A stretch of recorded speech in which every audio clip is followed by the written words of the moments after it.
Dictation start होगी 5 second बाद।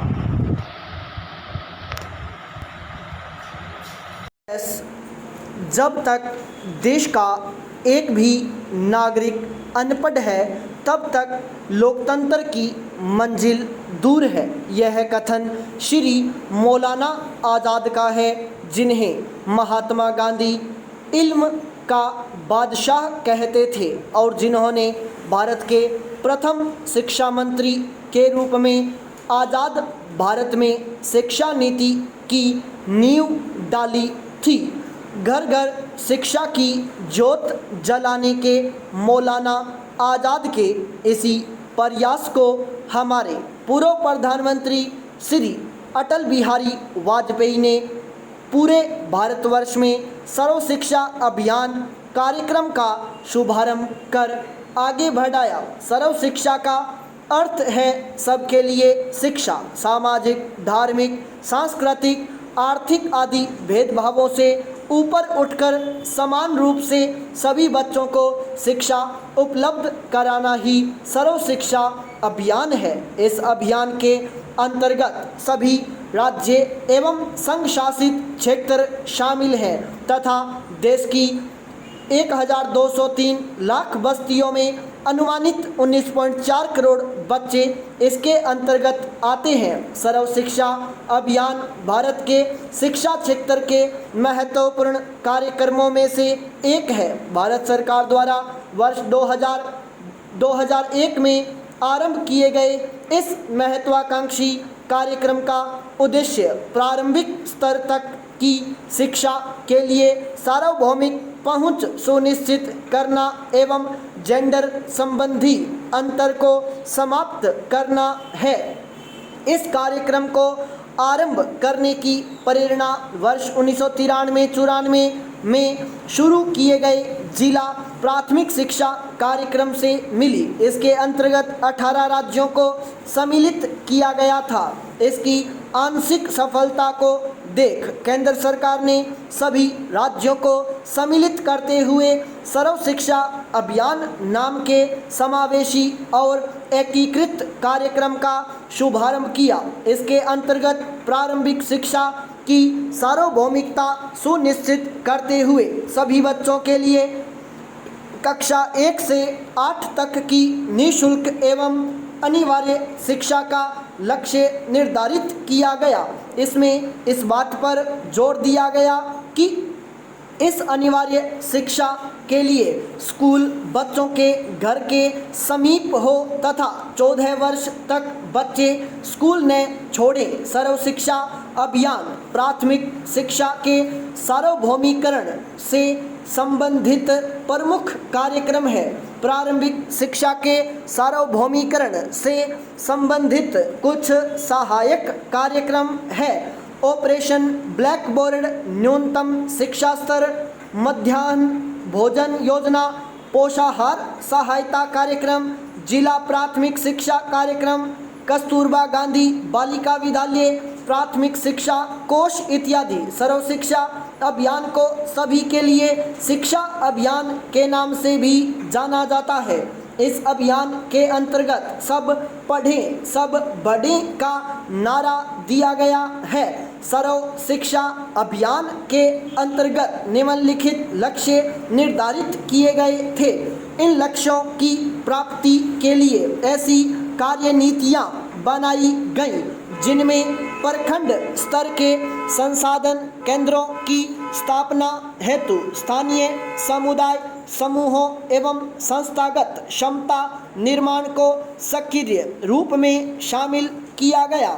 इस अभियान की रूपरेखा में शिक्षकों की नियुक्ति, उनका प्रशिक्षण, माता पिता तथा बच्चों को प्रेरित करना, छात्रवृत्ति, वर्दी, पाठ्य पुस्तकों आदि प्रोत्साहनों के प्रावधान शामिल थे। इस कार्यक्रम के अंतर्गत उन क्षेत्रों में नए विद्यालय खोलने का भी लक्ष्य रखा गया था जहां विद्यालयी सुविधाएं कम है।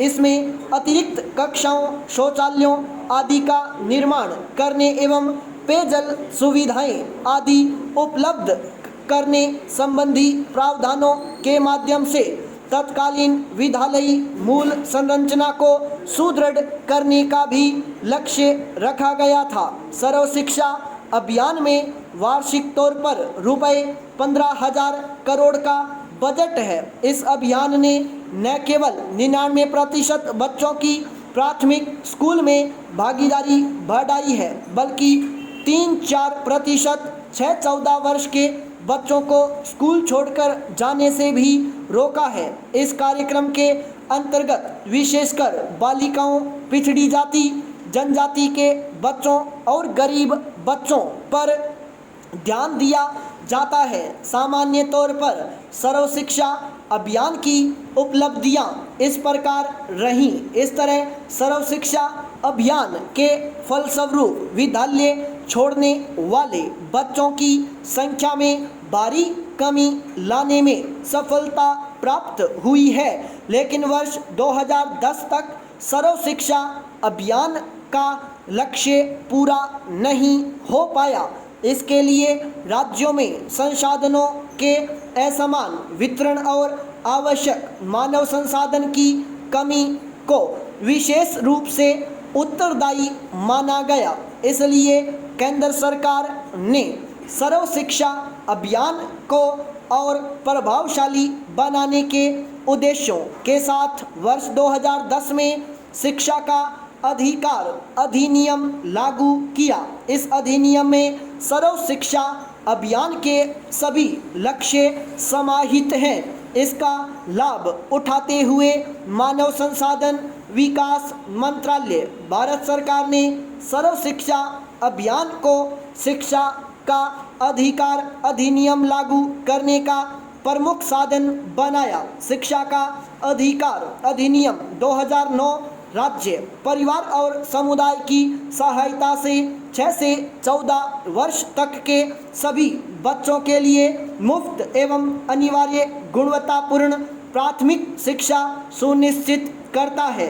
यह अधिनियम मूलतः वर्ष 2005 के शिक्षा के अधिकार विधेयक का संशोधित रूप है। वर्ष 2002 में संविधान के 86वें संशोधन द्वारा अनुच्छेद 21A के भाग 3 के माध्यम से 6 से 14 वर्ष तक के सभी बच्चों को मुफ्त एवं अनिवार्य शिक्षा उपलब्ध कराने का प्रावधान किया गया था। इसको प्रभावी बनाने के लिए 4 अगस्त 2009 को लोकसभा में यह अधिनियम पारित किया गया, जो 1 अप्रैल 2010 से पूरे देश में लागू हुआ और इसी के साथ भारत शिक्षा को मौलिक अधिकार का दर्जा देने वाले विश्व के अन्य 135 देशों की सूची में शामिल हो गया। यद्यपि वर्ष 2009 से ही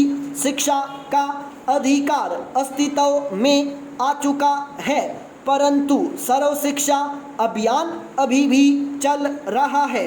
वस्तुतः दोनों एक दूसरे के पूरक कार्यक्रम हैं, इसलिए वर्तमान समय में भी इसकी प्रासंगिकता एवं महत्ता बनी हुई है। सरकार ने वर्ष 2015 तक के लिए सर्व शिक्षा अभियान के निम्न उद्देश्य निर्धारित किए हैं। पाई पैरा चेंज। किसी प्रजातांत्रिक देश में शिक्षित नागरिकों का बड़ा महत्व होता है। जननेता नेल्सन मंडेला का कहना है, शिक्षा सबसे अधिक शक्तिशाली हथियार है। इसे हम दुनिया को बदलने के लिए प्रयोग कर सकते हैं। वास्तव में शिक्षा द्वारा ही आर्थिक आवश्यकताओं को पूरा करने के लिए हर स्तर पर जनशक्ति का विकास होता है। शिक्षा के आधार पर ही अनुसंधान और विकास को बल मिलता है। इस तरह शिक्षा वर्तमान ही नहीं, भविष्य के निर्माण का भी अनुपम साधन है। इन सब दृष्टिकोणों से भी शिक्षा को मौलिक अधिकार बनाने का महत्व स्पष्ट हो जाता है। शिक्षा ही मनुष्य को विश्व के अन्य प्राणियों से अलग कर उसे श्रेष्ठ एवं सामाजिक प्राणी के रूप में जीवन जीने के योग्य बनाती है। इसके अभाव में न केवल समाज का बल्कि पूरे देश का विकास अवरुद्ध हो जाता है। स्टॉप।